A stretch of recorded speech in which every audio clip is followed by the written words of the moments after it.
Oh, here comes a cast with two nerdy dicks who talks about some shit. Movies, games, TV, and more, complete with snarky quips. One is a pasty heavy man, the other is fat too. True, they have opinions on some things that barely matter to you. Important topics is not enough to quench their dorky minds. If not for the trove of geeky stuff, they'll get off their behinds. Right off their behinds. They miff and scoff and huff at this unwanted work lifestyle. With Anthony, Nicholas too. Couple of beers and two mics. A moody start to this podcast and a hairy hand here at the Corners Live. Welcome to the Corner. I'm your host and resident voice, Anthony Cruz, and with me, Nick Portela. Yeah. Let's do it again. We're back for another round of pop culture news, fun, and entertainment. What can I tell you? We like doing this shit. It has been a long week. Got a lot of things coming up this week. Got the X-Men coming up. Hey, you know what? It's not out yet. We got a lot more stuff to cover. Don't even worry about it, baby. We look. We keep coming back. We're like that annoying venereal disease that just keeps popping this rear ugly head. That no matter how much medication you take, just refuses to go away. Exactly. That's us. We're like that ball on the back of your neck, always there, lurking. Ready to pop and, jizz someone in the eye. Oh, it's gross. I don't know how we got there, but we got there. So yeah. So I was going back. Well, first of all, you know what? How the hell are you? I'm good. How are you? I'm fine. Why are you scripting this shit? It's all naturally, man. I'm all right. I'm good. All right, good. I'm glad we got that covered. I'm in a happy place. Good. I popped some pills. I had some liquor. Yeah, I got it. I got happy fat. I'm good. It's not happy fat, bro. I'm ecstatic fat. Well, you know what? As long as you're happy, I think that's the main point of it. Yeah, I went back and I listening to some of the casts that we recorded, just kind of reiterating what we talked about in the previous ones. And I realized you got a much better voice than I do. Well, thank you very much. I didn't say sexy. I just said you got a better voice than I do. I caught the homosexual undertone to that statement. It's okay. It's legal in New No, York. because you know what it is? All right, so I go in there. Hey, you're a sexy beast, man. It's okay. I got Papi Chulo voice. But, all right, so listening to how you talk versus how I talk, your words are a lot more clear, a lot more you pronounce a lot better than I do. I got a heavy tongue. I don't know if that's a good thing or a bad thing, but somebody's happy. Maybe some dude will be happy. Listen, about man, that. I spoke to Henry. He's very happy. He's a happy guy. Oh, shit. So what I realize I have to start doing for the benefit of everybody else listening is that I have to pronounce my words a lot better. So, Reading is fundamental. Remember that. It's not reading, bitch. I fucking, gotta talk louder and project my voice. Use my diaphragm. Not the shit that the ladies use. All right, man, listen, he said it, not me.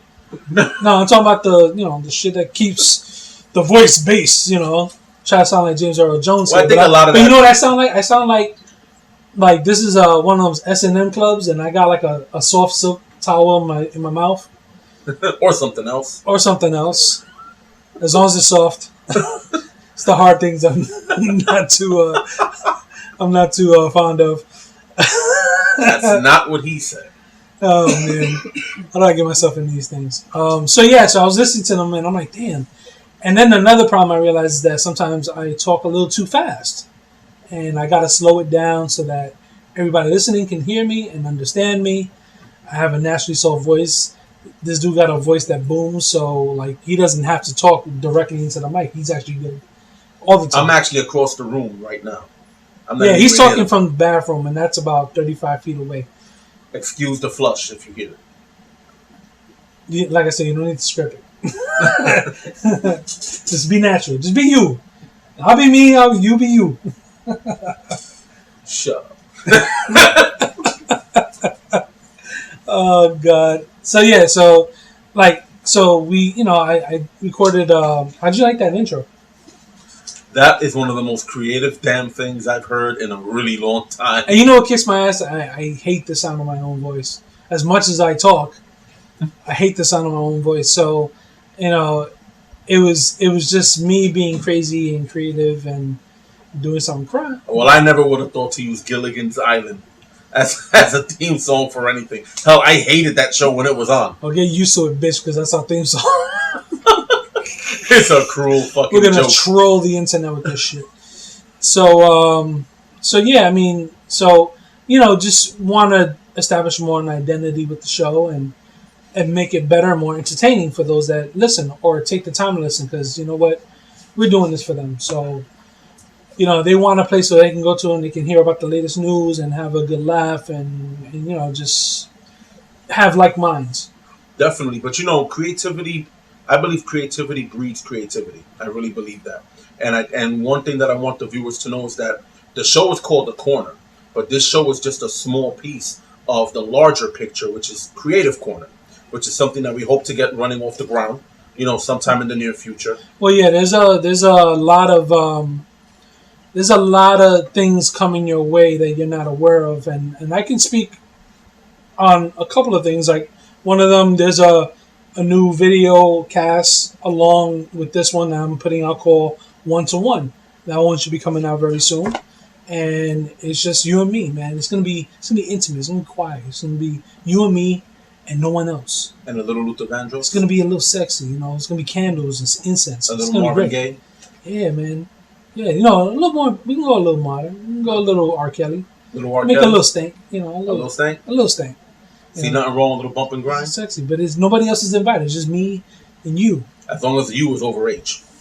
Let's not do like R. Kelly. Well, what stays in the cast doesn't leave the cast. You know how that works. You've been to Vegas, so that's that. And then there's also the Creators Corner Creations, a new art inspired web series is the best way I could describe it. And that's coming your way too. So there's a lot of stuff coming. So all of you should just keep tuning in. We're gonna have a shitload of content coming your way. It's gonna be splooge, like right in your eyes. My partner here, he really likes to he's all about self deprecating. He'll make fun of himself all day. But anybody who knows him knows he's a very talented artist. So very, very soon, we're gonna have something coming up in Creative Corner where other artists like him will be able to post their work so that other people can see it. We also plan on having things such as a spoken word section, which we're going to call Rhyme and Reason, which is more my area. Spoken word is my thing. But I would love to hear other people's work, and it'd be fantastic to hear their voices come through on this corner. There's going to be so many avenues for anybody who's creative to put their stuff out there and be seen. Yeah. Almost something, I guess, like a LinkedIn, but for people who like to create. So if poetry's your thing, if art's your thing, hell, even if you like to sing, if singing is your thing, whatever it is that you like to do, at some point in the very near future, we plan on having this program up and running where all that stuff can get posted. Because, luckily we live in an era now where people get famous just by simply putting up what they're good at. Absolutely. I mean, a prime example of that is a group we were listening to not too long ago, Pentatonix. When they first started, before they won that show, they made their bones on YouTube just putting up videos of themselves of singing. Yeah, that's it. I mean, look how many internet stars we had in spite of this. We can run through the gambit. One recently, lady bought a Chewbacca mask, and you wear the mask in it, and when you move the mouth shoots out the Chewbacca roars. And she garnered over 141 million views in such a short time and became the most live watched Facebook video in Facebook's history. So because of that, she became a huge internet sensation overnight. Been on the she met up with she got invited to the Facebook headquarters where she spent the day with Chewbacca. And that's awesome. And she went on a morning drive to work with James Corden. And the Today Show. The She Today was also Show. on the Today Show. Today Show, right. And she met with J.J. Abrams. So she blew up like hotcakes. And we're in that time now where just, you do something on the internet and you just blow the hell up. Look, from the Gambit, Epic Mealtime, Screen Junkies, the people at CinemaSins, Epic Rap Battles of History. I mean, you have all these internet shows all originated on YouTube, and they're huge. Yeah, no, it's really amazing how, and again, I know we spoke about this in our very first podcast, but it's amazing the foresight that Prince had, because he predicted all of this stuff. He predicted that artists would be able to get their stuff to the audience without having to deal with record labels and all the middlemen that are there to take your money, basically, to take the artist's money. And we're seeing it across all mediums. And again, we're seeing it with poetry, we're seeing it with singing, dancers, musicians, or just simple crazy antics like that lady with the Chewbacca mask. It's just amazing how people can just post one video and become a success overnight. Prince. He's our purple Yoda. It just makes me warm and fuzzy on the inside. So would Michael Jackson be Mace Windu? Oh, nah, I don't see that working. No. No. Qui-Gon? Nah, Emperor Palpatine. Oh my God. He's pasty enough for it. Anyway. That's terrible. We're going to hell. Oh, fuck it. I already have my timeshare over there. So, gasoline drawers, baby. I'm telling you. Gasoline drawers. Trust me, man. Satan's just waiting. He's like, I can't wait till he croaks. Oh, that's going to be awesome. So what else is going on with me? You can tell I got this Band-Aid on the side of my head. You get those skin things and they grow on the side of your head. Have the doctor peel that off. So that's like part of my weekly lobotomy. I tell you, they still haven't found that brain yet. No, still not yet. No. Okay. Still rattling around this side if I shake it. Sounds like a weak ass rattlesnake. So let's get into it. I mean, there's a lot of news, a lot of stuff happened. A lot of stuff happens every day, but we're gonna touch on the more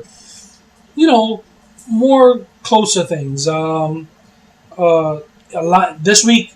Since we're coming up on season end and we're hitting the summer Memorial Day weekend, a lot of shows like to wrap up, their seasons really quick.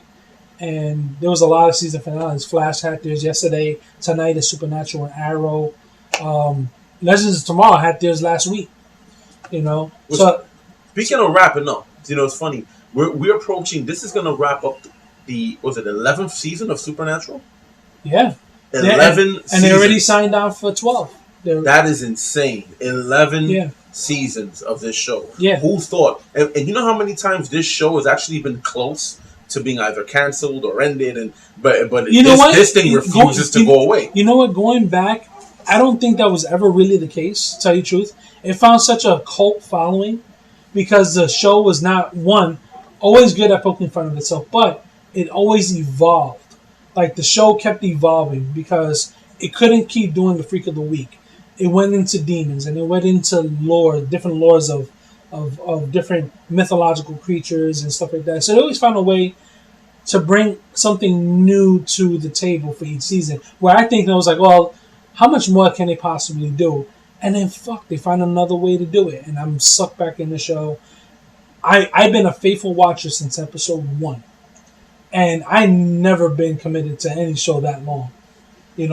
Yeah, I was that's like, an amazing feat. I got shit to do, man. I want to play games. I want to bang the lady. Like at some point, the lady wants to bang you. Yeah, I can't keep up all these shows. It's hard, man. No, it is. It's hard. I mean, there's a lot of shows I would love to get into that I just haven't. Like, I hear Gotham is supposed to be a really good show, and the tricky thing about Gotham is you're pretty much creating a show about Batman's universe without having Batman in it. Yeah. So it becomes tricky. Yeah. I mean, I understand there's a young Bruce Wayne in it, but you're not getting Batman. You're not getting that yet. So it's really interesting to be able, which says a lot about the strength of Batman's universe, that they can sit here and create this whole show around him without him necessarily being the star. Right. And it says a lot about the writers. They're doing a good job with him. A good job with the kid that they currently have, because you see him, he's learning. He's learning things about himself and things that was future, later on will future him will come to use as Batman. Like he's already getting those idiosyncrasies, and the way he acts is very Batman-like. He's calculating and he's watching and he's learning and he's figuring things out. And that was a brilliant way that they're doing it, giving you Batman without really giving you Batman. So, and then it plays it plays the show like Two-Face, and I don't know if anybody's picked up on it. It plays the show like Two-Face. So anytime that it's has to do with the crime and them trying to figure out who did it or whatever the case may be, it plays like your very typical police drama. Them looking for evidence and clues. But then they go on to the actual characters like Hugo Strange, Mr. Freeze, and all these characters that they brought out. And you see them. It's Mr. Freeze and Firefly and Hugo Strange. These are the characters, and Riddler and all these people. They did a good job of playing that comic book side. So it plays out like a drama and it plays out like very Shakespearean theatrical when it comes down to the villains. And they balance it very nicely. And I'm actually surprised that it's actually doing as well as it is, because Fox is notorious for canceling shows before they even have a chance to really blossom. Yeah, that's true. So Fox has that problem, and I think honestly NBC has that problem too. Oh yeah, totally. There've been a lot of good shows on NBC, but there've also been other shows that had great potential, but because they didn't pull the big numbers right away, and for whatever reason they weren't given the chance to really prove themselves. And that's a shame, because there were some shows that there were some shows that straight out the gate they're a massive hit. Mm-hmm. Arrow was one of those shows. Flash was another one of those shows. They came out and just straight out of the gate they were big hits. Yeah. There were some shows that need to build up steam. Yeah. They need to build up momentum. And you see that across all forms of media. So you see it in comic books. You see it in movies. There are some movies that come out and they're not a mega smash right from the beginning. Mm-hmm. But over time, they build momentum. Word of mouth spreads. And I'm glad they're starting to recognize that now, because CBS, they finally let go of Supergirl and CW picked it up. So they're already showing the commercials. This season, you're already seeing the commercials for Supergirl being part of the CW lineup for this fall. So is it going to continue the same, or are they rebooting? Okay, so they're not rebooting. They're continuing the same series, but because of the events of the Flash, it gives them an opportunity to integrate Supergirl into the continuity. Because anybody who's seen the crossover, which a lot of people did, Flash jumped into her world via a rip in the space-time continuum, whatever, and he jumped into another dimension where Supergirl exists. So they had that nice crossover episode. But how do you continue to have those crossover episodes in future episodes? So what they did in the Flash can kind of maybe push it in that direction where they can integrate Supergirl into that universe, and then they can have more crossovers. But they're bringing it on, and if they have to keep jumping times or jumping dimensions to have those crossovers, then fuck it, that's what they do. Well, the writers over there seem pretty creative to me, so I'm pretty sure that they're going to find a way to integrate her into the general universe that all these characters occupy. And they'll make it so that the next time they hook up, they won't have to cross some rift in space and time or anything like that. Well, they'll be able to just have these characters all together, and it'll be cohesive, which I think ultimately is their goal. I think they're trying to create, again, very, very similar to what Marvel is doing in the cinematic universe. On the television front, DC seems like they're trying to create a very cohesive universe where all these characters occupy the same space. Yeah, and it's almost a shame that Gotham is not a CW show, because that would be interesting too if they had the rights to that show. Think about it right now. There's going to be crossovers between Legends of Tomorrow, which they did confirm season 2, right? And I'm glad they did. I'm glad, season 2. I'm glad they're giving it a chance. We're getting another Arrow, another Flash. That's all been confirmed. And now we got Supergirl. So now 4 nights out of the week at 8 p.m. you're having a different DC show. I tell you what, Marvel's doing in the movies, DC's doing on the small screen. They are killing. And then soon we also have on the home video front, we have the Killing Joke. Well, no, I mean, all right. So you want to talk about? Let's just talk about television.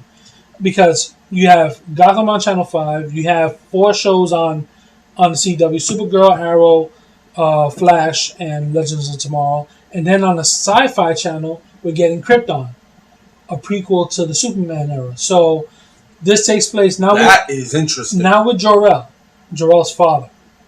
Wow. So we got to see. I mean, it's a Sci-Fi original show.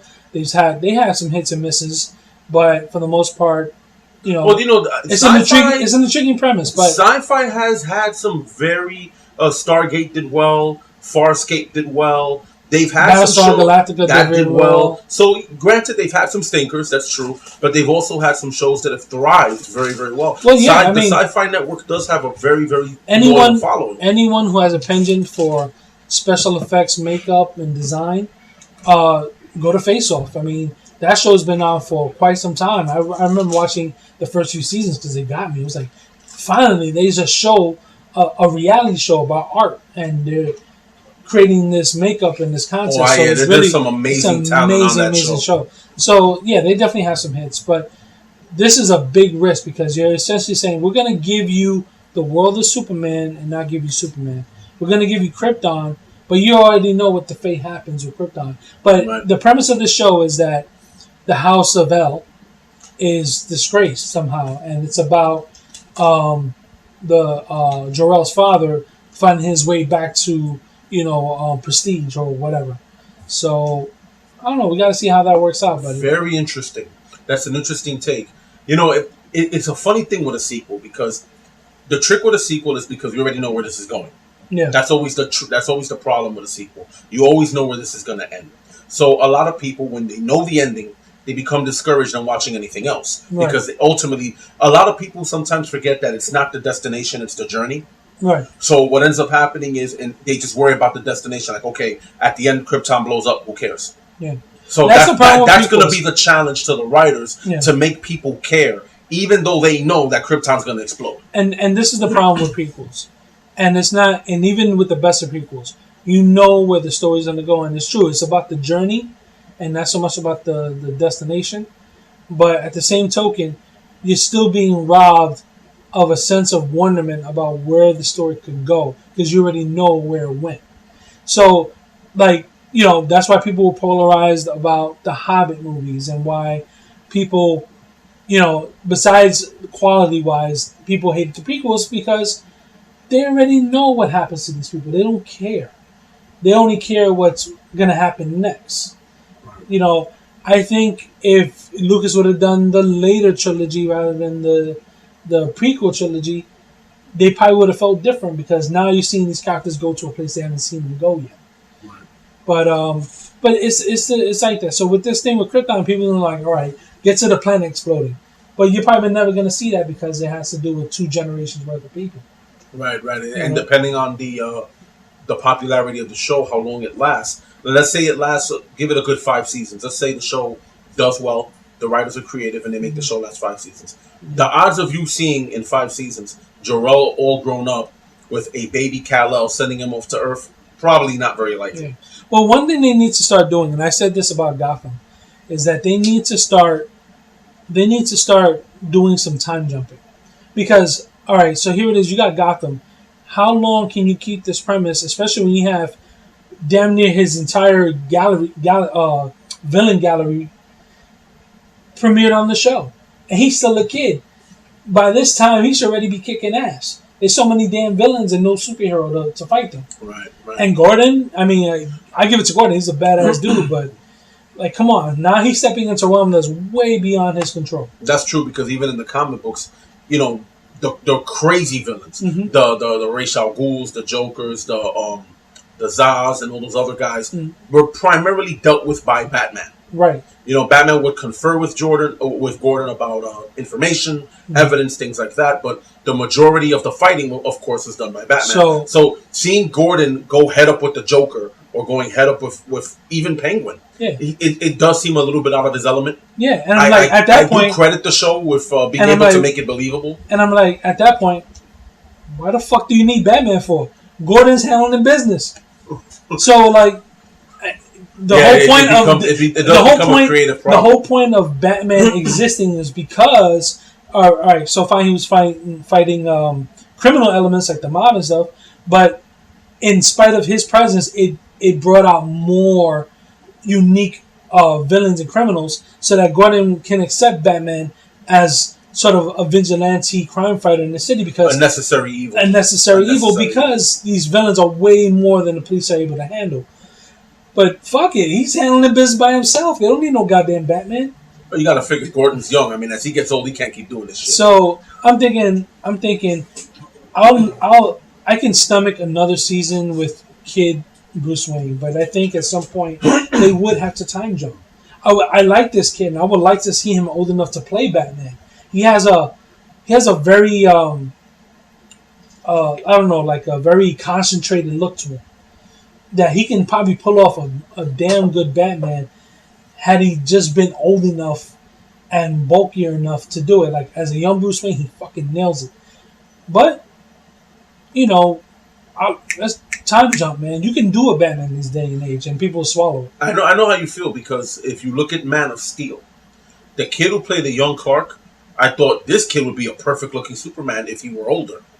The kid who played, remember in the flashback scenes, especially when he was getting bullied and the time he locked himself in the closet. I got lost in his eyes.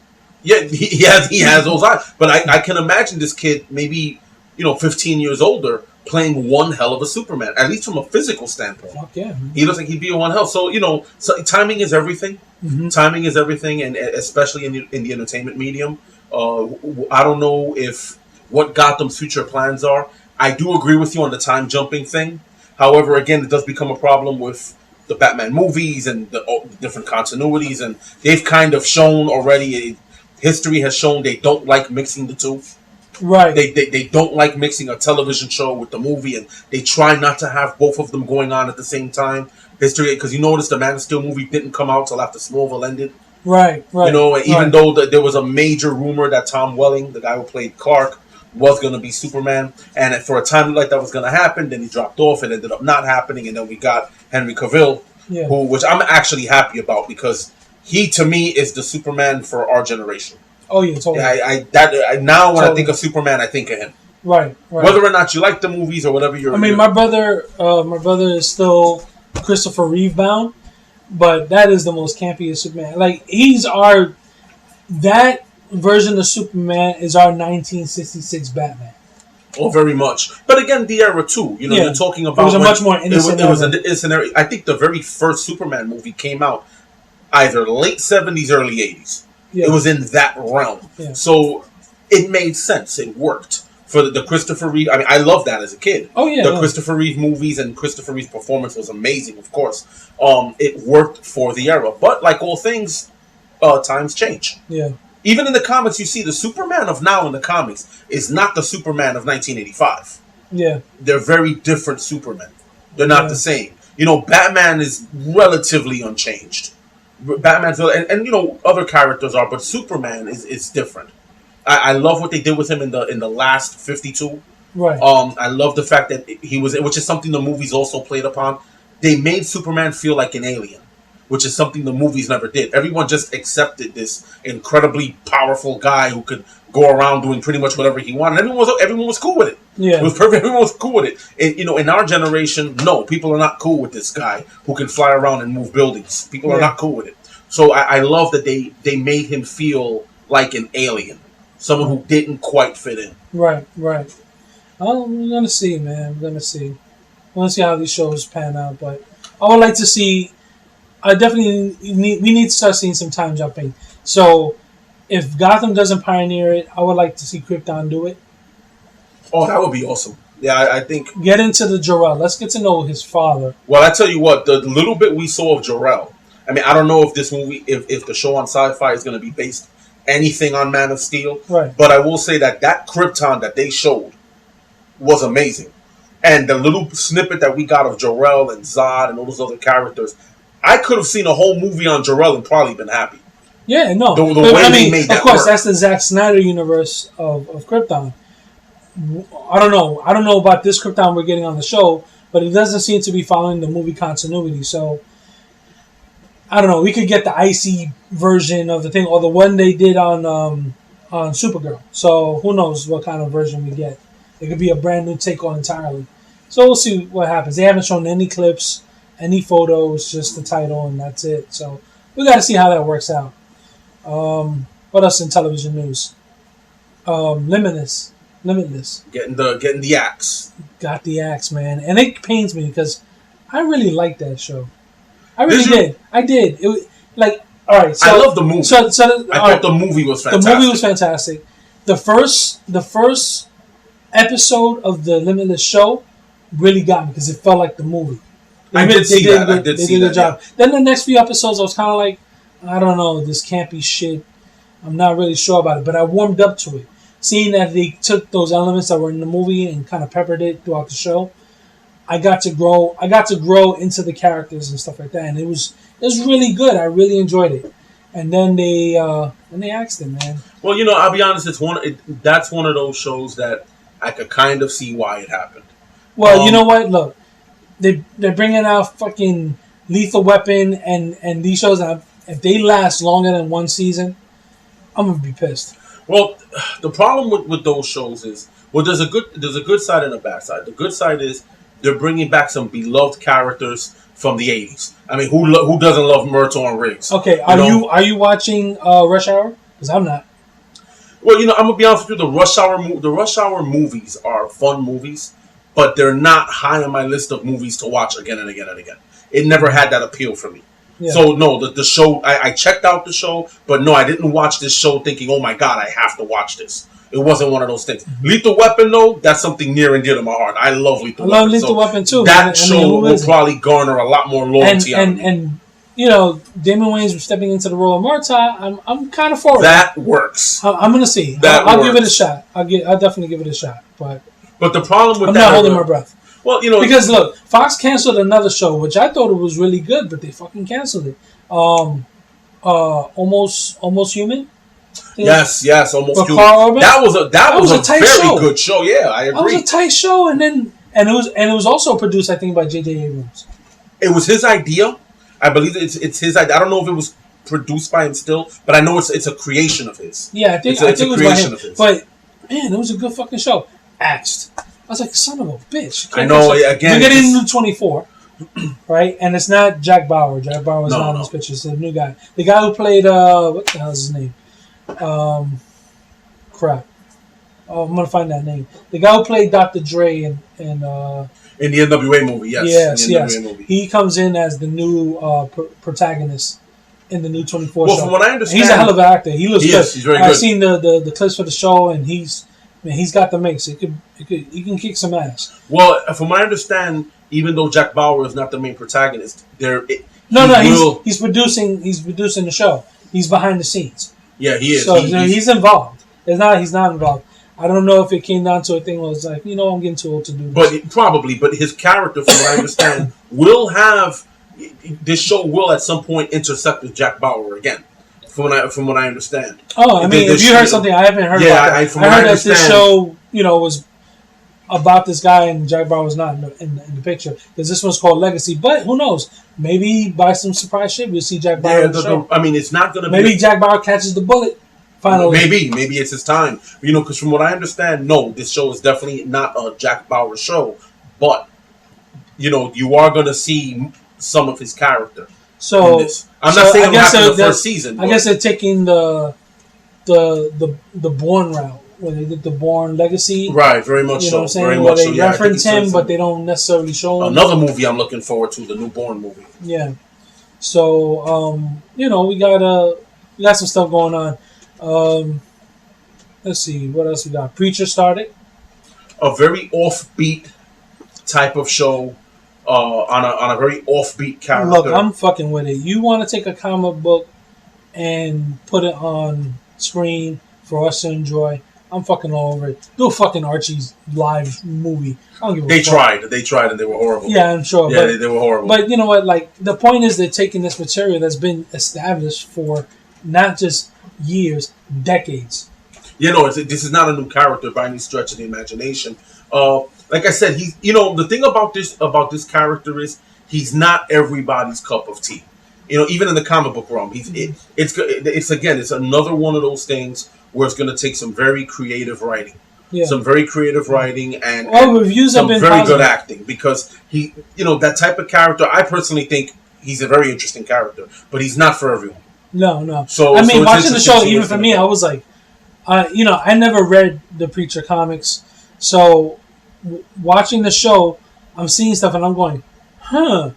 But it's making me go, huh, in a good way, because now I'm like, now I gotta read the fucking comic, like, because these characters are unique. Like, there's a dude who has an ass for a mouth, and he kind of just talks shit. I mean, he doesn't literally talk shit, but he could if he wanted to. He kind of talks shit. So I mean, these interesting characters, they're really weird out characters, but it's enough to suck me into the show enough. And then they got some good action, really good action peppered throughout the show. So I'm watching this stuff and saying, this is kind of badass. The choreography is pretty tight. It's kind of badass. The choreography is pretty tight. AMC is knocking out the park. They got this. They got Borderlands. They got, Walking Dead. Well, I'm looking forward to the return I of the reserve judgment on Fear of Walking Dead. I'm kind of polarized about that one. But the thing about, I'm going to tell you something. Fear of the Walking Dead was brilliant for one reason. It gives people that taste of the Walking Dead universe while they're waiting for the real Walking Dead show to start. Oh, yeah. It's like Diet Walking Dead. It's like Walking Dead light. Yeah. It's like Diet Just one Walking calorie, Dead. not dead enough. Yeah. Just one heartbeat, not quite zombified. So, I mean, look, there's some moments in Fear the Walking Dead that is brilliant. There is. You tell me to name one thing about any particular episode, and I could probably do it. It's just, I don't know, because the Walking Dead is pulled from a source, the comics, Fear of the Walking Dead isn't. They're writing this shit on the fly. They don't have, years of comic lore to go by and say, all right, this is what happens to these characters. It's kind of just making up this shit as they go and keeping it connected into the universe. Right. Well, like I said, it seems to me so like you got to give a show like that time to, to blossom. You got to give it time to. You got to give it time to build momentum. Yeah. And again, to me, this show is really just about AMC keeping your mind on the Walking Dead until the actual Walking Dead show comes back. Exactly. And it's a little bridge, basically. Is all. But you also got to remember that can also hurt them too, because you can become oversaturated with the Walking Dead. The one thing that was brilliant about the show is that not only do you only get 16 episodes in a season, but then you got to wait a long time between the next season. So by the time the episode starts, you're like, oh, what the fuck is going to happen now? So now you got 14, 15 million viewers tuning in to find out what happened from last season. And then the way this season ended, who did Negan kill? Because one thing they're good at is throwing curveballs. Yeah, just when you think you know what happened, that's not what happened. Yeah, exactly. So, I don't know, man. You just got to wait and see. What is it about Walking Dead that you think has captivated people? I mean, zombies we've seen before. But what is it about Walking Dead that you think has captivated people? Easy, human nature. Human nature in the midst of an apocalypse is really what is pulling the people in. It's like, wow, how do these people survive and keep meeting up with these worse and worse atrocities of the human nature? It's insane. Like, this one, kills the weak and keeps the strong. This one eats other people and keeps the ones that are actually useful, and then eats the rest of them. And then, this one builds a network of just trained killers to go around and like nomads and kill for your shit. And it's on and on and on and on. And that's what intrigues people. It's like, wow, the zombies are fucked up. But the motive of a zombie. You don't know the motive of anybody living at this point. Yeah, that's exactly true. I agree. The thing about this show is that it really shows, it asks a question. How civilized is civilization when all the mechanisms we have in place to keep people civilized no longer exist? Fuck that. That's really what this show is about. When you take away all of the safety cushions that we have, the police, the law, courts, jails, things like that, when those things are no longer a factor and it becomes a dog-eat-dog world, who are you as a person? What are you capable of doing? That's really what this show is about. I'm straight scumbag, man. You take away my pizza, my beer, my penne, it's on, motherfucker. I'm taking all your shit. You're a piece of shit. I'm fucking... What? No more pizza, yo. I'm topping over cop cars. I'm beating children down. I'm kicking babies. Oh my god, you're terrible. You're fucking terrible. No more Pepsi or I'll be tight. Anyone who knows me knows I love my Pepsi. What you mean the Pepsi factory's closed? I'll be like, what? Fuck that. Matter of fact, you start a new society in the Pepsi factory. You're damn right. I'll build a town right in that Pepsi factory. It's big, surrounded by concrete and steel. You be like what is it, Morton Joe? From, damn right. controlling the water, baby. Pepsi waterfalls. Not too much. Swimming in Pepsi. Not too much. Oh man, it would be like Mad Max in a Pepsi factory. You should not become dependent. Everybody walking around in gas masks. Oh, it'd be terrible. Oh, it'd be terrible. Be and don't let me near a key food because I have Spanish food and Pepsi. I'll never leave. Oh fuck. I will. That I guarantee that would be the safest place to hide. I swear you'll be in that Pepsi factory. I promise you. I'll tell you, man. I'll become a violent man. Hey, listen. How would you feel if you're roaming the wastelands with barely any water and you see Pepsi? Tell me you wouldn't run for that fucker. Fuck yeah, man. Especially when you see that. You ever been on a hot summer day and you see that cola machine? It doesn't matter if it's Pepsi or Coke.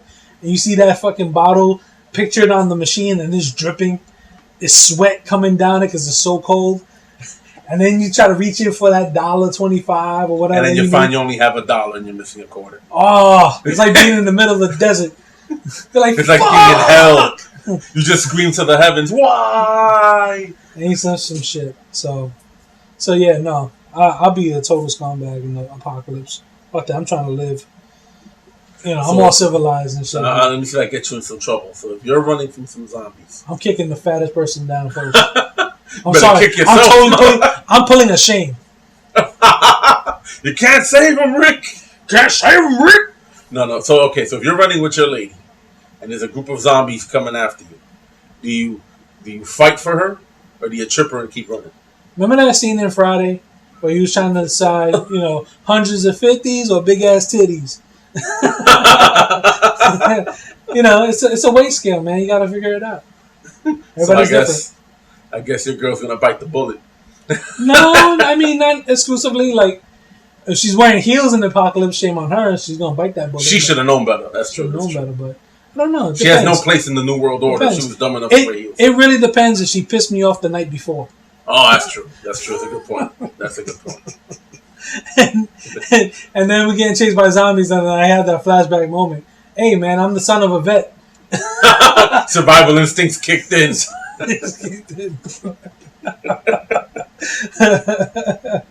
Oh, you're terrible. Oh, I'm fucked up. See the way she's looking at you. Sleep with one eye open. Word up. Sleep with one eye open. All right, so what else is on the horizon? Pennsylvania judge orders Bill Cosby to stand trial for sexual assault. So my man is going to court. By the time this trial's over, the guy might die. How old is he now? 77? Oh, look. I don't know how old he is. Listen, all I can say old as dirt. There's always room for Jello. There's always room for Jello. I'm like, Mr. Cosby, can you recant the night of X amount? Wait, I'd like to take time to tell you how I did to do what to do. Wow. I object, Your Honor. I took my little peanut and put it in the studio, put the pudding pop. And I would like to see the stenographer try to write that shit down. Can you imagine? Oh God, I can see the prosecutor. I object, Your Honor. Based on what? I can't understand a damn word he's saying. When I put the thing in her drink and I threw it around. Now you sound like a drunk Bill Cosby. You sound like a lush. That's wrong with you. I'm only telling from the perspective of the victim. Oh, I'm sure that's exactly how he sounded. I'm sure. All right. So no, that's serious matter. Bill, you shouldn't have done that. That was wrong, Bill. Pop Well, out on you. That was wrong. You had more than enough money to hire a perfectly good hooker. You didn't need to do that. I mean, let's put it this way. He's probably close to death. He almost got away with it. And it's, I mean, none of them seem that worse for wear. Oh, you bastard! Come on, we're all thinking it. Oh, Did any of them hard. seem that bad to you? I didn't see any of their lives getting destroyed because they got roofied by Bill Cosby. Oh, that's hardcore, but goddamn, that's funny. Oh man, you just jacked me up right now.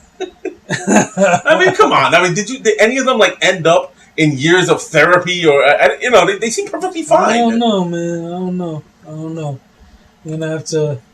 I mean, think about it. A roofie. I've got nothing. Think about it. Okay, he gave a roofie, or he could just given them a bunch of more vodka. Is there really a difference? Yeah, who knows? Fuck. Who fucking knows? Oh, Hulk Hogan. Let's see what else is on the news. There's so much stuff going on, but only a few things matter. Or matter to us anyway. It may matter to you, but you're not the one behind the mic. Get your own damn podcast. Get your own damn podcast. All right, let's talk about some comics. The Captain America. The Marvel Universe is about to become a very angry place. Well, yeah, there is some controversy starting around the first Captain America, Steve Rogers #1 comic that just released. And, there are some spoilers out. I'm sorry if you haven't read the comic yet. But they're kind of hinting that, Captain America has some ties to Hydra. Oh, not just has some ties. Captain America has been a Hydra agent, according to the rumors. Mainly reported by comicbookmovies.com, I believe. They're basically saying that Captain America has been a Hydra sleeper agent since the beginning. This is going to piss a lot of people off, myself included. You don't do that to Steve. I could accept it for Falcon. There's 100 other characters I could accept that about. Not Captain America. You just don't do that to Captain America. I don't know. To me, that has to be just a shock value move. You're doing it just for shock value. It has to be that, because I can't understand where creatively that makes any kind of sense. Well, I mean, it could be the whole sleeper agent thing. Him being conditioned secretly in the background while he thinking he's doing the right thing. He's also doing the wrong thing. Unless they figure out a way to make it in the comic that maybe he was captured and they did something to him, some type of hypnosis or anything alone, power of suggestion, things like that. If they captured him and did something to his mind, then I think it could become a lot more feasible. Remember, it happened to, even though with Wolverine, nothing's too far-fetched, but remember Wolverine, they had in a couple of years back, they took over Wolverine's mind and used him as an assassin. He killed politicians, he killed a whole bunch of people. This happened in the Wolverine books a couple of years back. Yeah. If it's something along those lines, then I could see it being acceptable, but if not, then you've pretty much just pissed on this character and everything he stands for. Well, I mean, you're doing, as a comic book writer, you're trying to do things to keep the comic interesting and fresh. And even at the behest of taking a character that's been basically the symbol for purity. Like, this guy was the do-gooder. He was the Boy Scout. He was the version of Superman on our side where it was always doing the right thing above all else and not doing the right thing by doing the wrong things. Right. The ends never justified the means. Right. So with this thing that they're doing, also keep in mind that this is in a universe that's been reworked post Secret Wars. So, no Fantastic Four group. Yeah, X-Men is being phased out and all that stuff due to reasons beyond the comic. Yeah, that's all political. But they're writing it into the continuity that these things are no longer going to exist. So, I mean, we got to see how. I mean, this is Steve Rogers #1. Let's see what they do with it going forward. They kind of just let the cat out of the bag with this one. I can understand people being in the uproar if they did this 10, 20 comics later on, but they did this from #1. So there's obviously some bigger plan involved by getting the shock value out and then kind of bringing it back and remember why Captain America is who he is. Because you can't take a character like that and just put him in a situation. Look, we got 2 Captain Americas running around. They got to do something about that. We got 2 Captain Americas, and we have 2 Spider-Mans running around. So yeah, but one Spider-Man is kind of taking a Tony Stark-like role. He has his company. Peter Parker. And you have the Miles Morales, but they're both called Spider-Man. They're not Spider-Man and Miles Morales Spider-Man. I mean, to the reader it is, but to the world that they live in, in New York, there's two Spider-Mans. There's a Spider-Man in a red and black costume, and then Spider-Man, the one that they've always known. This is why I tell you I have never been a huge fan of reboots. I always felt like you're better off creatively fixing whatever problems in the continuity that you have. Reboots, I mean, don't get me wrong, I do think that there's a time and a place for them. If there's any group that I think needs a reboot, it's definitely X-Men, in my opinion. They are just so boggled down with contradicting continuity. Spider-Man's another character like that also, so boggled down with contradicting continuity that you're almost forced to reboot these characters to make it cohesive. Well, that's why they had to do it. They did the reboot because of that. It got very convoluted with all the extended side comics. Like you had Spider-Man, Amazing Spider-Man. You had all these. Well, even more than that, if you look at like here's something mashups with the mashups. But here's something about Spider-Man that's bothered me for a while now. In the Civil War in the comics, he revealed his identity to the world, right? Which was a big deal. Spider-Man came out, supported Tony Stark's side. Then, of course, things changed as the comic went on. But the point is, there was no lasting repercussions to him revealing his identity. It just got erased. There was a deal made with Mephisto. I'm not going to bore you with the details, but blah, blah, blah. The whole thing never happened. So now we're at a point where this didn't matter. Right. So this monumental event in this book just didn't matter. And there's so much of that nonsense that's happened in Spider-Man over the years that he's one of those guys. Him and, again, X-Men, I think, are guys that really screamed for a reboot. But the entire universe now, the way they chose to do it, I just think in a lot of ways made it worse. I think you've actually over-convoluted the problem now. Some for better, some for worse. I mean, think about it like this way.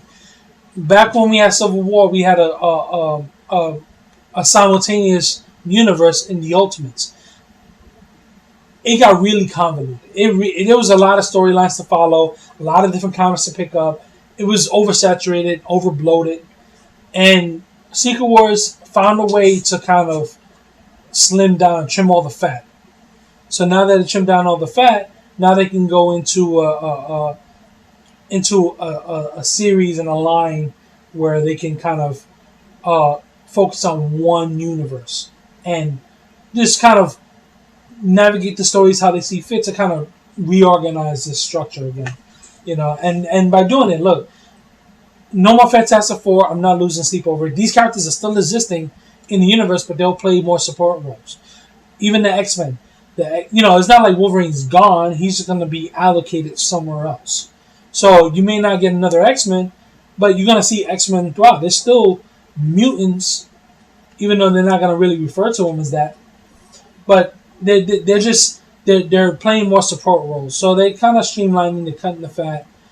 Well, my thing is this. If you're going to do that, then you might as well go the DC route and just completely reboot everything. When they did the New 52, that's it. It's just the New 52. There's not the New 52 plus the Ultimates merged in somewhere, or the Spectacular Spider-Man merged in somewhere. It's the New 52.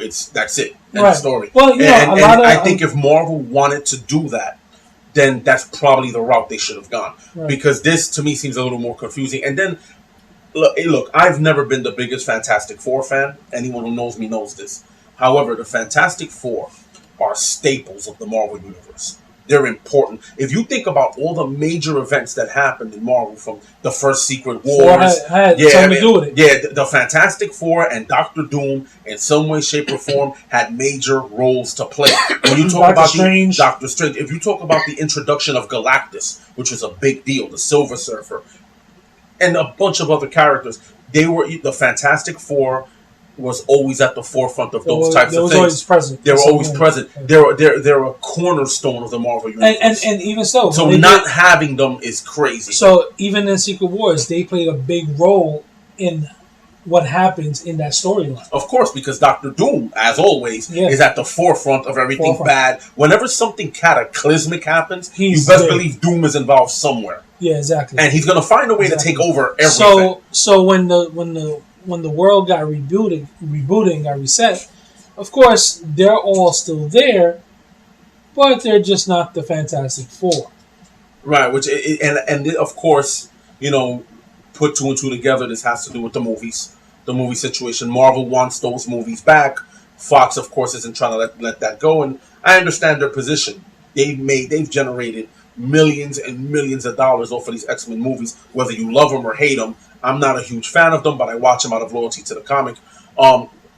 That being said, those movies are cash cows for them. So I don't see Fox wanting to let that go. But Marvel is pretty much in a position now where they don't want to help their competition. So they're taking these characters and just making them obsolete in not so many words. They're making them obsolete. So again, these are characters, the X-Men also. The X-Men are another one of the pillars of Marvel.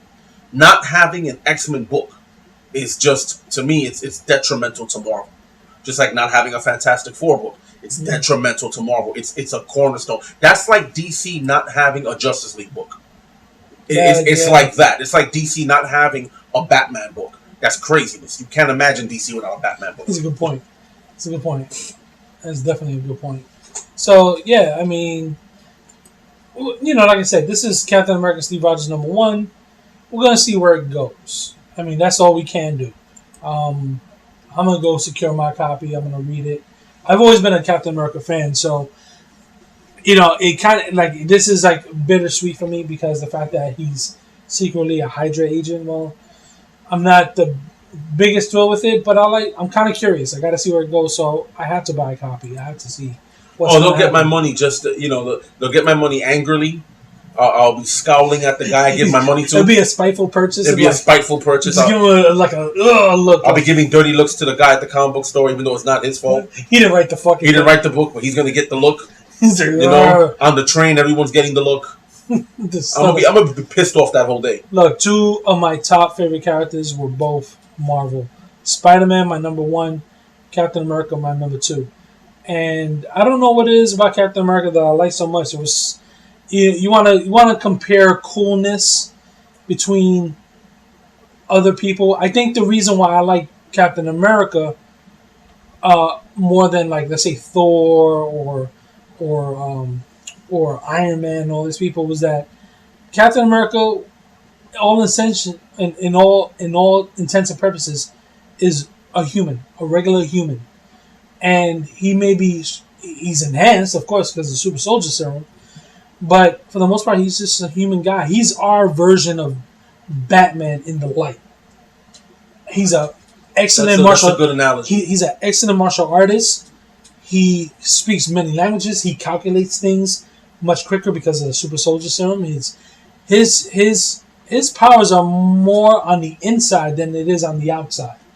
Like he can't shoot projectiles or anything like that. He's strong and fast, but he has heightened awareness, sight, hearing. Everything about him is, if you look at him statistically, superhero stats, he's pretty much peak human in every stat. Peak human, and that's what Batman is. Batman is more or less. Batman had to train for that. He wasn't injected with a super soldier serum, so I guess he got a one-up on Captain America on that. But I'll be damned if he's not addicted to painkillers. As jacked up as he is. Oh man, he's popping them shit like Skittles. So, but Captain America, I mean, like, hell. So I guess that's why I connected with him a lot. As much as cool as, like I said, Thor is and Silver Surfer and all these really cool characters, X-Men, Wolverine, who was, like, what person didn't find Wolverine to be their favorite Marvel character? I mean, come on. I think it's plainly obvious by how Marvel had Wolverine. Wolverine is the hooker of Marvel. Marvel just pimped Wolverine out to every team, everywhere. There was a time it just seemed like he was on every team.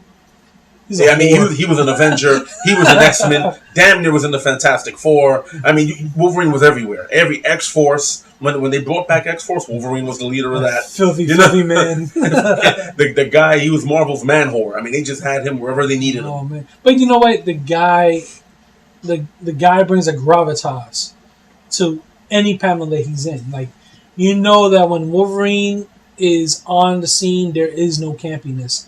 There's going to be some serious business happening, and that's what Wolverine does. I mean, like, you know that them claws come out, somebody is getting gutted, and that's what Wolverine is about. So people take to that, like, for whatever reason. And then you pepper that with somebody who is kind of like anytime that Spider-Man teamed up with Wolverine, awesome. Anytime Wolverine teamed up with somebody in the light, like a Deadpool, it's been phenomenal.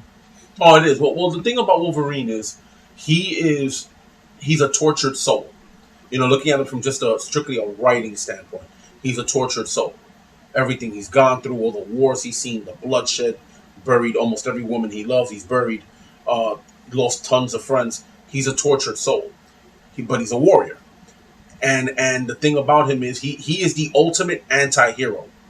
But there's a certain nobility to him. There's a certain code of honor that makes sense to him. It doesn't make sense to everyone, but it makes sense to him. There's a certain code of honor. There are so many redeeming qualities about Wolverine that he's that guy that although he's an anti-hero, he can take the lead and be the hero, which is not something every anti-hero can do. Like the Punisher can't do that. Like you couldn't see the Punisher, no matter how good his intentions are, you couldn't see him in Avenger. It just wouldn't happen.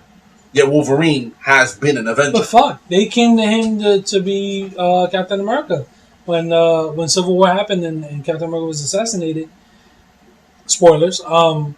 They even thought maybe even Punisher might want to pick up the mantle of becoming Captain America. It didn't happen. Of course, it didn't happen. But fuck. But no, it was an interesting take because somebody thought it and they said, "Yo, this could be a possibility." So it was an interesting take. I'm glad they ultimately didn't go that way. Of course not. But at the same time, it was an interesting take. Punisher got ruined for me, though. I had to admit. Well, the problem with Punisher is just there were too many other people in movies and in comics who go around killing everybody, so he's not unique anymore. No, he's not. But no, that's not my point. And this is like for people our age, 30-something and older. If anybody who watched The Tick, I have fond memories of that cartoon. There was a character on the show named Frank, and he was very Punisher-like. But the funny thing about him was that he would run around with this, instead of like a duffel bag full of guns, he would run around with like a treasure chest full of guns. And so it was like grenades and ammo belts hanging out the side and rocket launchers sticking out of it. And he would just shoot randomly.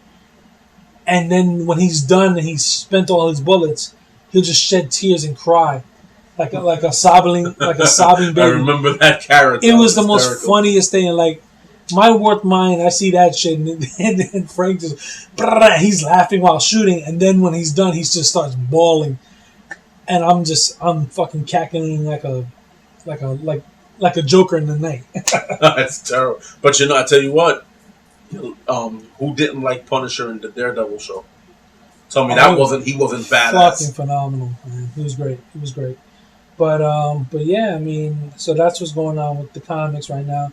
I kind of fell off. I mean, I haven't picked up comics in a while. I got to go back and catch up because it's been a number of weeks. Sometimes you just don't make a year. If you're a comic collector, you know that sometimes. Things happen, life get away, money is short, whatever the case may be, and you don't make it to the comic book shop. So then you go back and you're like, what the fuck happened? I missed several weeks. I feel kind of lost. So yeah, especially now with all the changes, it's kind of hard to pick up. Yeah, no, exactly. So yeah, I mean, there's a whole lot of news out there. We're gonna just sort of sprinkle in a couple of extra things. Let's see what's out there. Uncharted 4 came out, video game. We'll talk about some video game stuff. Uncharted 4 came out. That was pretty good. I just finished playing the game. Rave reviews. And you know what? They say that the third act of the game kind of, according to the reviews, they say the third act of the game kind of stretches a little too long. And I'm like, fuck that. These people worked hard on the game. I don't want to play a game that's short. I tell you, man, it's a generational thing. Yeah, you know what? The generations just doesn't seem to have the attention span. Yeah, exactly. And I think that's what it is. I went in there and I soaked it up. I was like, man, we're getting towards the end already, and I'm thinking this game is going to end, but it just keeps going. So I'm like, all right. Now, by the time I got to the end of the game, I was like, fuck, it's finally done. Good. Because I feel like I got my money's worth out of it. And if it gives me that feeling, then fuck, you did your job. No, Uncharted has been, since its creation, in my opinion, a cinematic masterpiece as far as video games go. It's a cinematic masterpiece. So they did a hell of a job. It feels like you're playing a movie, but at the same token, from an artistic standpoint, it's a work of art. I mean, all of it is a work of art. All these games that come out, Absolutely. even the bad ones, people worked hard making those games. Or at least you hope they did. You know, some unfortunately, there's some games that are so bad they just try to cash in on some coinage. But for the most part, these people work hard to create this work of art that you can interact with. But Naughty Dog has took that to a level. They're at a pinnacle where that's the kind of stuff that you put in the museum, along with Pac-Man, along with all these top of the line The icons. the icons, because they made you feel for these characters, and they have so much character and complexities that make them they have heart. that make them make them interesting characters. So now you go on this They journey. make you care. So now they take this. They say that this game is the last game. So you go on this journey with them from the first game to the fourth game, and you're playing Indiana Jones. That's what you're basically doing. You're living your life as Indiana Jones through these characters. They go on these wild, amazing treasure hunts and complex puzzles and set pieces, and by the time you're done with the game, it's such a satisfying ending that if they never made another Uncharted game with those characters, I'm completely okay with it, because they gave you an ending that you could feel good about.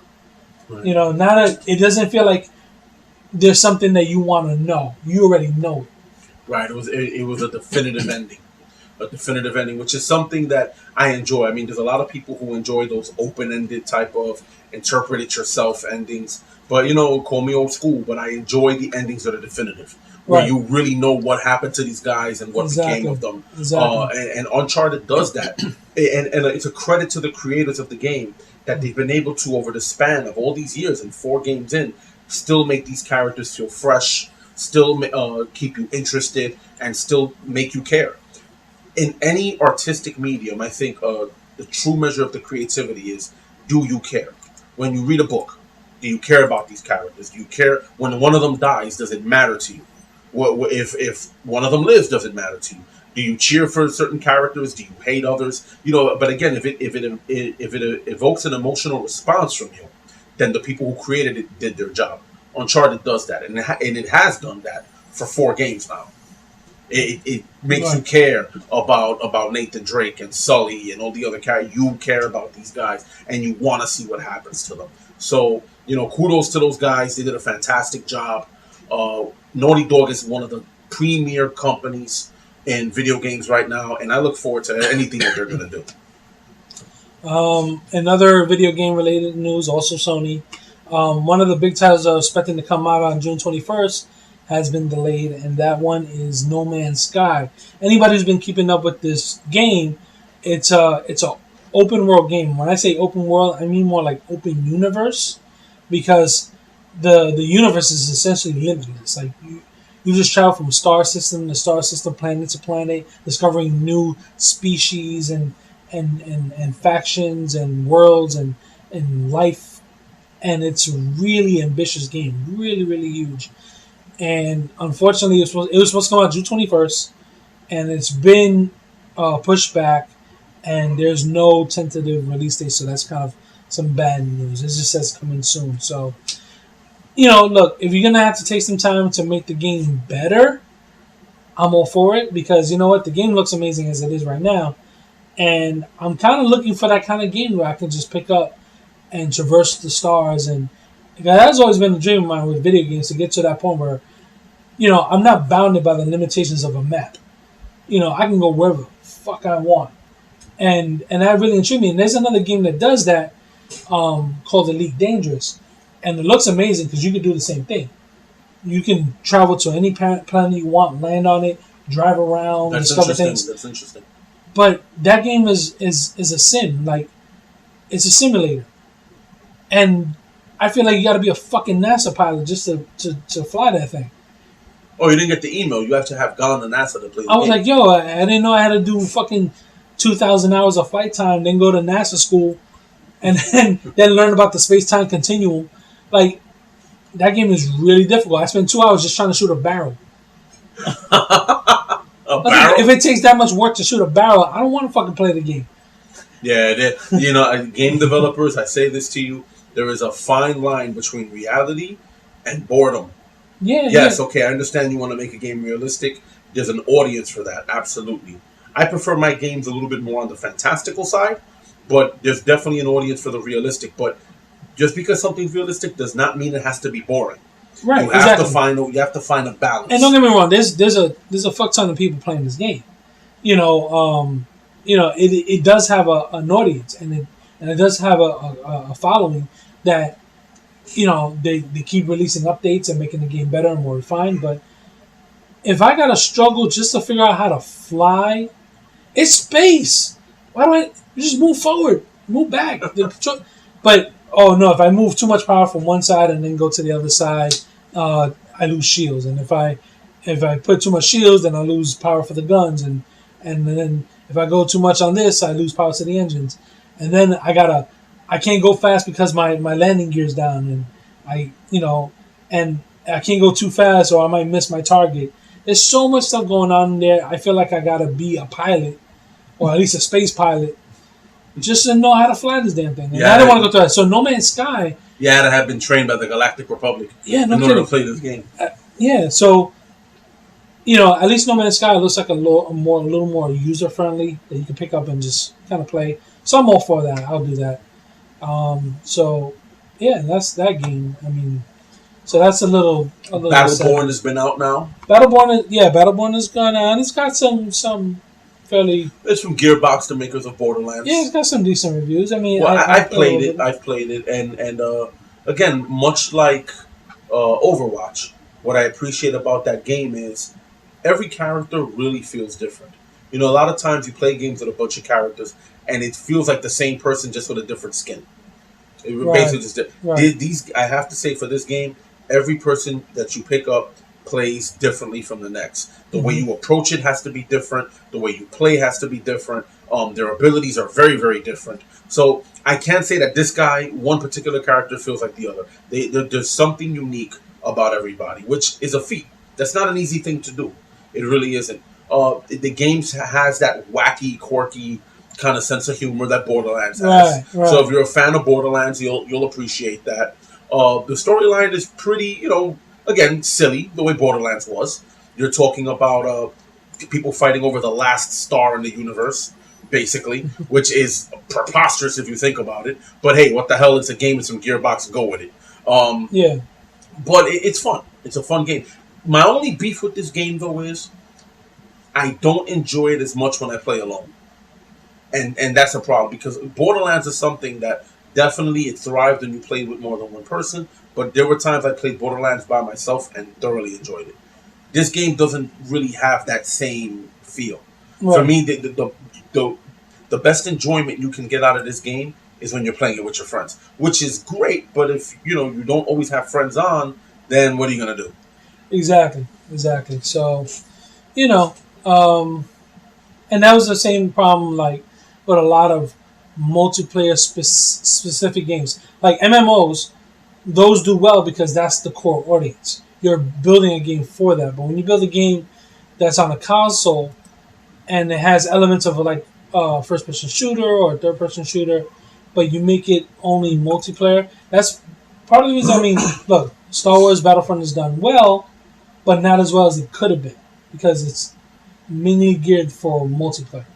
Titanfall, another one that was a decent game structurally, but since it was geared only to multiplayer, there's some people that don't like to play alone. There's some people that hate other humans. I teeter in the middle. Yeah, it depends on my mood. Yeah, it depends on the mood. Yeah, it Like depends sometimes on you my want to play mood. with people, sometimes you don't. The problem is Xbox has given people a forum to be complete jackasses, and that's why I've seen people come online who want to play with other people, but they have such negative experiences that it pretty much just discourages them from playing with anyone unless they know who the person is. Right, exactly. So they end up playing with their friends or playing with people they go to school with or whatever, and they don't really meet new people unless they meet them through a friend. Right. And the reason for that is because people are jerks online. People say things. They a lot of racial slurs. They insult people who may not be as skilled of a player as they are, Right. and it really just makes for a negative experience. So a lot of people just don't like to do it. There are times I'll play Gears of War and it's a team-based game, and communication would really help in that game. But there are times you're playing with a bunch of people you don't know, and no one is speaking. Right, exactly. And the reason for that is because people can be so aggressive and just so rude and nasty that it's completely turned people off. And even myself, there are times I don't feel like I like to play with my team, but there are times I don't feel like dealing with those people either. So I'll just shut my mic off and just play the game. Yeah, exactly. So, so there it is. I mean, like, playing, so if you're going to build a game that's like multiplayer, then know the fact that you're going to bring in a particular kind of audience, and they're only going to be as involved in your game as the content you keep releasing. Because there is no story. They just going to be, is there a new map to play? Is there new weapons to play? Is there a new game? As long as you're steady at bringing those things in, then they'll keep coming. But this is the problem that a lot of multiplayer only games have, and especially games that are intended to be multiplayer but have a story, i.e. Destiny, i.e. Division, you name it, anything that. So Battleborn and what's the other one? Overwatch fall dangerously close along these lines, and if they don't have the content to support that, they're gonna have a very boring, lonely game. Yeah, you are definitely, and there are some games like Destiny is good in many ways. Again, my beef with Destiny is that universe seems so interesting that I wish that they would have spent more time developing a really solid single player campaign. I mean, okay, so there's only so much you can do as this is a MMO with the story, and you give it up to games like World of Warcraft that paved the way for it, and they have a devoted audience. So, and they've had a lot more time to craft interesting stories to keep the people involved. But when it came down to Destiny, they understood that. Like, they made a mistake in the beginning, but by the time they started releasing their expansions, by the time they got to the Taken King, they pretty much got down a formula that works for both worlds. You get a good, solid campaign story that you finish, and then when you're done, the story doesn't really end. They keep giving you these new missions to do, and then there's daily missions and stuff like that. And sometimes you replay the same content, but for the most part, you get some refreshing stuff afterwards. It doesn't end with the story. So they got that down. So that's why people keep flocking back to Destiny. They found a good way of balancing that out. And if they continue to do it, they'll find new and interesting ways to bring that out and continue the story and continue the excitement over this game. Because when they bring out a new content, I'm involved. I get in and I play. So kudos to them. Now, Division and everybody else, Ubisoft and all these other people, they got to start following the same suit if they want to keep console gamers involved in MMOs. So we'll do that. But we'll see. I mean, and The Division is a good game also. Again, I have the same problem where it's not as much fun when you're playing by yourself. Yeah. You really need people to play with. Yeah. And that's a problem with that game. Yeah. So, with that, we talked about all the news we could possibly talk about. You got it all. We're running out of shit to talk about. So, we're going to wrap it up there, man. Sounds good. I mean, it's been fantastic. I mean, like I said, there's going to be more stuff. I mean, we got reviews coming because good shit's coming, and we're not time jumpers. We can't go watch that, come back, and do this podcast and give you the review. So we're going to come back real soon. We're going to have all that shit. Like we talked about in the beginning with the reviews of new content coming your way. So be on the lookout for that. And be sure to, like I said, check out our pages. Catch me on Tone and Stereo at Instagram and Twitter. Check out the Facebook page, Art Graphics Inc. Check out artgraphicsinc.com. And visit the YouTube page. Like, subscribe, and like, support. Yeah, man, get us known, man. We're getting there. All right, so thank you for coming through. Anthony Cruz, Nick Portela, saying peace, and catch you on the next run. See you on the corner.